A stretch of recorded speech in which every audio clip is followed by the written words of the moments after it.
The American dream is the belief that anyone, regardless of where they were born or what class they were born into, can attain their own version of success in a society where upward mobility is possible for everyone. The American dream is achieved through sacrifice, risk-taking, and hard work, not by chance.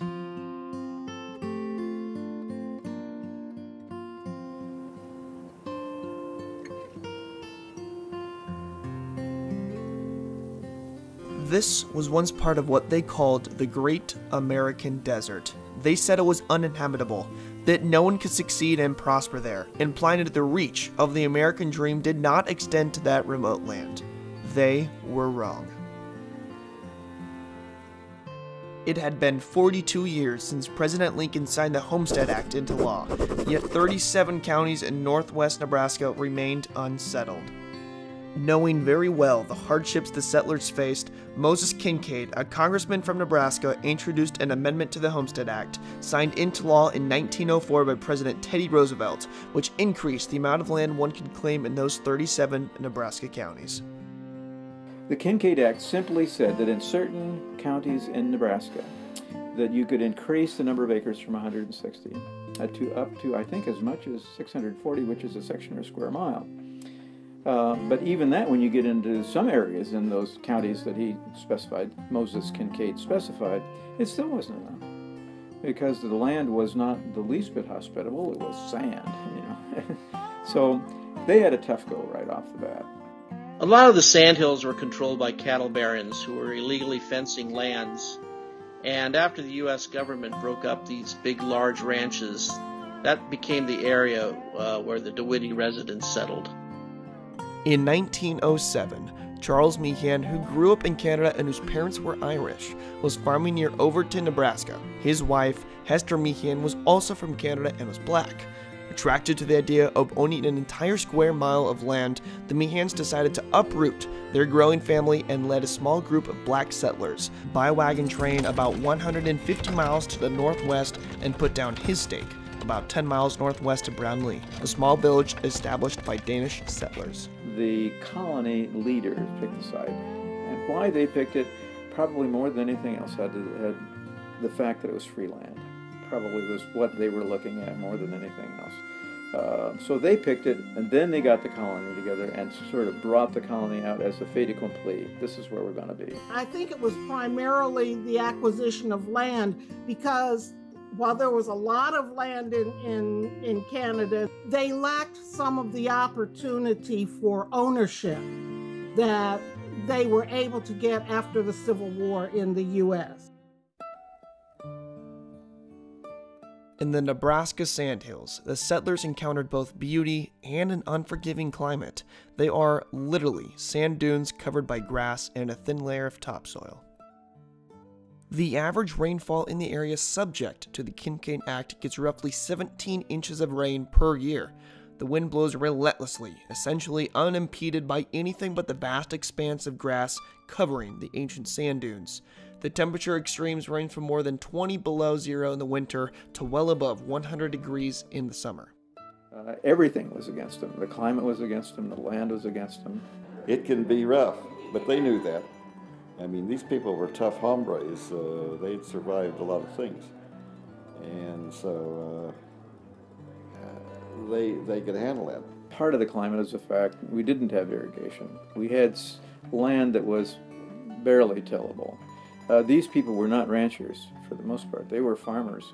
There are a few natural trees in the location where the Meehans and their party staked their claims. So, as they did in southeast Nebraska, the settlers cut sod from the ground into bricks, piled one on top of the other to form walls, eventually creating sod houses in which their families could live. Despite the challenges, for a time the settlement seemed to prosper, reaching as many as 70 families of about 200 people, who claimed more than 10,000 acres. These families were skilled, experienced, capable farmers, but nonetheless soon realized the Nebraska sandhills were ill-suited for growing most crops.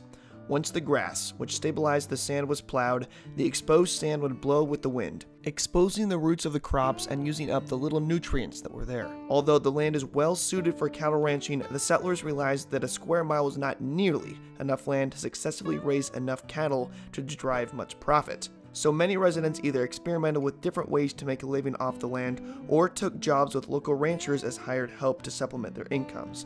For example, one former slave would travel down to Brownlee once a week to cut hair for black and white settlers alike. Not long after the post office was established in 1916 and named DeWitty after the first postmaster, the name of the settlement was changed to Audacious by Dennis Meehan.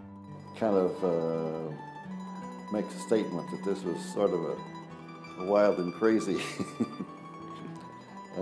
project that they were involved in. No one knows for certain all the reasons that prompted the name, and it is still one of the more controversial aspects of DeWitty today. There were residents of DeWitty who were writing to the African American newspapers in cities like Omaha and encouraging people to come there and settle. And I think by naming it Audacious, that was a little bit of a publicity on their part to say that the residents were audacious. It was audacious for a group of black settlers to think they could move into a remote, unsettled, and unforgiving area like the Sandhills, where only white settlers lived to that point, and succeeded in their pursuit of the American dream. But they did in many respects, and along the way discovered something else. They and their white neighbors exhibited something audacious in its own right, an exchange of culture, values, and civility between blacks and whites that serves as a model even today in the United States. What those people, black and white, did there, and how they interacted with each other in the context of race relations at the time was nothing short of extraordinary. In the early decades of the 20th century, race relations in the United States are said to have been worse than in any other period since the Civil War. Yet what the DeWitty residents encountered is that desolate land occupied by white European descendants was, incredibly by all historical accounts, just the opposite. So, yeah, I think that DeWitty probably laid the groundwork for what America was probably, what many of us dream America as being. Education was something the black settlers understood would enable the younger generations to attain the American dream. The residents of DeWitty placed a very high value on education. They were descendants of escaped slaves who made their way to Canada. And in Canada, the escaped slaves put a very high value on educating their children. And they brought that value with them to the Nebraska prairie. At the peak of the settlement, a total of 3 schools made of sod were in the area of DeWitty. The residents took advantage of an opportunity to borrow books from the more populated areas of eastern Nebraska. And not only did black children attend those schools, local white children did as well. So we can see that before integration became a lightning rod for race relations in other areas of the United States, 50 years later, the one-room schoolhouses in DeWitty already were integrated. There are pictures of men from both races helping one another construct a church. The baseball teams played other small-town teams, and there are newspaper articles reporting DeWitty and Brownlee residents celebrating Independence Day together. The band was even good enough to play at small-town dances in communities all over the state. These settlers were not only living on the physical frontier, but were also living on the frontier of race relations. But the climate and urbanization ultimately got the best of them, so by the end of 1936 they were all gone. The houses, schools, and churches that had been literally raised from the ground and built as a testament to the audacious notion that former slaves and the families of former slaves could not only survive but thrive, began returning to the earth. There are no remaining houses to view, only an iron stove here and there that once nourished and warmed, rows of trees carefully placed and planted to protect homesteaders from the ever-blowing wind, or the leftover blocks of stone from the DeWitty post office itself.